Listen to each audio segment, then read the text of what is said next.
கர்த்தருடைய பரிசுநாமத்துக்கு ஸ்தோத்திரம். நம்ம ஆராதிக்கிற தேவன் பதிலளிக்கிற ஆண்டவர் இல்லையா?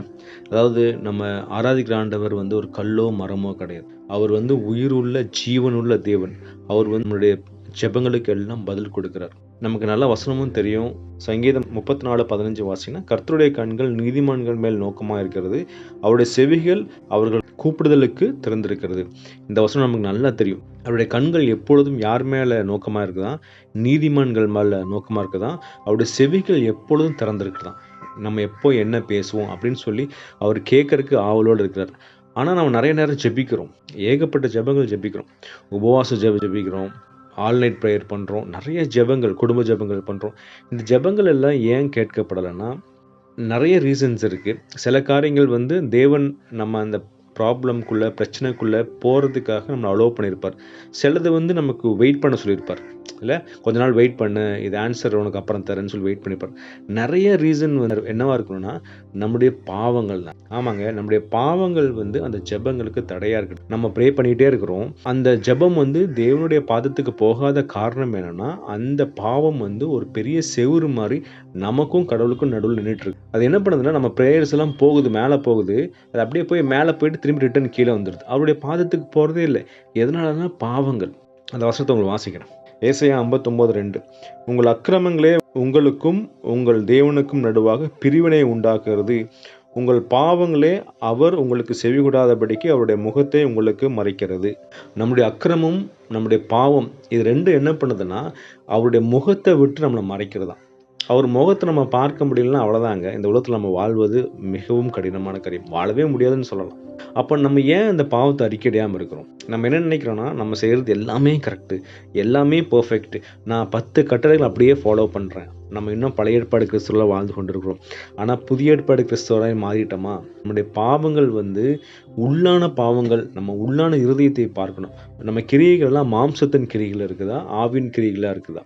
மாம்சத்தின் கிரிகளாக இருந்ததுன்னா நம்ம தேவன்கிட்ட அறிக்கையிடணும். கடவுளே, நான் எப்பொழுதுமே மாம்சத்துக்குள்ளே தான் இருக்கிறேன், எனக்கு இந்த பாவத்திலிருந்து வெளியே வரைக்கும் எனக்கு ஹெல்ப் பண்ணுங்க. நம்ம கடவுள்கிட்ட கேட்கும்போது அவர் ஹெல்ப் பண்ணுவார். ஆட்டோமேட்டிக்காக தேவனுடைய முகத்தை நம்ம பார்க்க முடியும். நம்ம ஜெபங்களுக்கு ஆன்சர்ஸ் கிடைக்கும். அப்படி இல்லைன்னா நம்ம எவ்வளோதான் முட்டி மோதினாலும் நம்ம பாவங்கள்னால நமக்கு அந்த ஜெபத்துக்கு பதில் வரவே வராது. மாம்சத்தின் கிரியைகள் என்னன்னு சொல்லி எல்லாத்துக்குமே தெரியும். அந்த வசனத்தை உங்களுக்கு நான் வாசிக்கிறேன். கலாத்தியர் 5:19-21 அந்த வசனத்தை வாசிக்கிறேன்.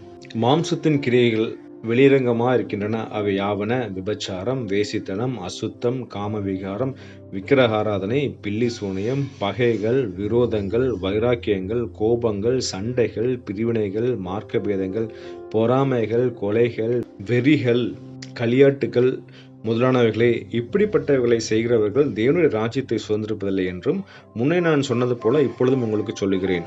இதெல்லாம் பாவம். இதெல்லாம் பாவம் நமக்கு தெரியுமா? கோபம் பாவம், பொறாமை பாவம், இருமாப்பு பாவம், சண்டைகள் பாவம், பிரிவினைகள், மார்க்க பேதங்கள், பொறாமைகள், வெறிகள், களியாட்டுகள், இது எல்லாமே பாவங்க. ஆனால் இந்த பாவத்தில் நம்ம இன்னும் செய்து கொண்டு தான் இருக்கிறோம். வெளியே யாருக்கும் தெரியாது, நம்ம பொறாமைப்படுறோன்னு யாருக்குமே தெரியாது. ஆனால் உள்ளே நம்ம பொறாமை வைத்து கொண்டிருக்கிறோம். ஒருத்தவங்களை தாழ்வாக பார்த்து கொண்டு இருக்கிறோம். அது யாருக்குமே தெரியாது, ஆனால் உள்ளே இருக்குது. இந்த வசனத்தை நீங்கள் மறுபடியும் நீங்கள் தியானித்து பார்த்து, இதெல்லாம் என் வாழ்க்கையில் இருக்குதான்னு நம்ம கடவுள்கிட்ட கேட்பேங்க.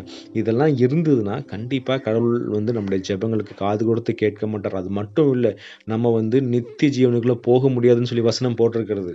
ஸோ நம்ம இன்றைக்கி என்ன பண்ணுவோம்னா, முதலாவது இந்த மாம்சத்தின் கிரியைகளை விட்டு வெளியே வருவோம்.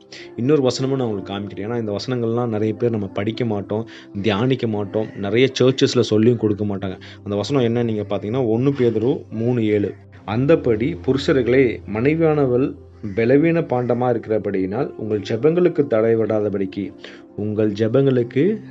வராதபடிக்கு அந்த வசனத்தை கோடு போட்டுங்க. நீங்கள் விவேகத்தோடு அவர்களுடனே வாழ்ந்து உங்களுடனே கூட அவர்களும் நித்திய ஜீவனாகிய கிருபையை சுதந்திரத்துக் கொள்கிறவர்களானபடியினால் அவர்களுக்கு செய்ய வேண்டிய கனத்தை செய்யுங்கள். நம்மளுடைய மனைவிக்கோ கணவனுக்கோ நம்ம கனத்தை கொடுக்குறோமா? அவங்களை எப்படி நம்ம ட்ரீட் பண்ணுறோம்? நம்ம 2 பேரும் ஈக்குவல் நம்ம ட்ரீட் பண்ணுறோமா? என்னை விட நீ கீழே, நான் உன்னோட மேலே, நான் சம்பாதிக்கிறேன், நீ சும்மா வீட்டில் தான் இருக்கிற, நீ வேலைக்காரி அப்படின்னு சொல்லி நம்ம கீழே ட்ரீட் பண்ணுறோமா? உன்னால் ஒரு பிரயோஜனம் கிடையாது, உன்னை கல்யாணம் பண்ணி எனக்கு என்ன கிடைச்சது? இதே மாதிரி தான் மனைவிமார்கள். ஹஸ்பண்ட் கொஞ்சம் சம்பளம் கம்மியாக வாங்குறவனா இருந்தால், நீ துப்பு கொட்ட மனுஷன், உன்னால் சம்பாதிக்கிறதுக்கு ஒரு ஞானம் கிடையாது, அறிவில்லை, முட்டாள்னு சொல்லி நம்மளுக்கு கொடுக்கப்பட்ட ஏற்ற துணையை நம்ம கீழே தாழ்த்தி கொண்டிருக்கிறோம். அவங்களுக்கு கொடுக்க வேண்டிய கனத்தை நம்ம கொடுக்கறதே இல்லை. அப்படி கொடுக்கலன்னா நம்ம ஜெபங்கள் கேட்கப்படாதுங்க. வசனம் நல்லா போட்டுச்சு, உங்கள் ஜெபங்களுக்கு தடை வராதபடி. ஸோ இன்னைக்கு நமக்கு வந்து 2 விஷயங்கள். ஒன்று வந்து மாம்சத்தின் கிரியைகள், 2வது வந்து நமக்கு கொடுக்கப்பட்ட ஏற்ற துணை நம்ம கனத்துடன் நடக்கிறோமா. இந்த 2ம் நம்ம இன்னைக்கு புரிஞ்சிருக்கோம். இன்னும் அநேக காரியங்கள் நீங்கள் வந்து ஆவியானவர்கிட்ட கேட்கும்போது அவர் சொல்லுவார், இந்தந்த காரியங்கள்லாம் நீ விடு, அப்போ தான் உன் ஜெபங்கள் கேட்கப்படும். நம்ம தேவனிடத்தில் போய் கேட்கும்போது, கடவுளே எதனால் எனக்கு இந்த மாதிரி ஜெபங்கள் கேட்கப்படலாம் அவர் சொல்லுவார்.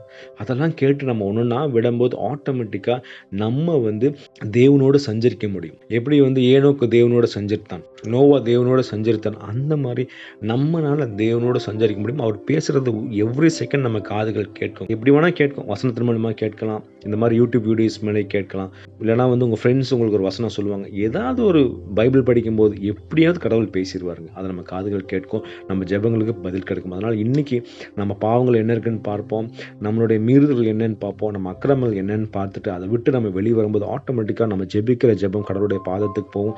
அவர் நமக்கு பதில் கொடுக்குற வல்லவராக இருக்கார். ஒன்றா ஓகே சொல்லுவார், இல்லைனா வெயிட் பண்ண சொல்லுவார், இல்லைனா வந்து வேண்டான்னு சொல்லுவார். இந்த 3 நமக்கு ஆன்சர் கண்டிப்பாக வந்துடும். அதனால் இன்னைக்கு நம்ம பாவங்களை விட்டு ஓடுவோம், தேவனுக்கு பிரியமாய் மாறி நம்ம ஜெபங்கள் தேவனுடைய பாதத்துக்கு போகிறதுக்காக இன்னைக்கு நம்ம பாவத்தை விட்டு வெளியே வரும். கர்த்தர் வசனத்தை ஆசீர்வதிப்பாராக. ஆமென்.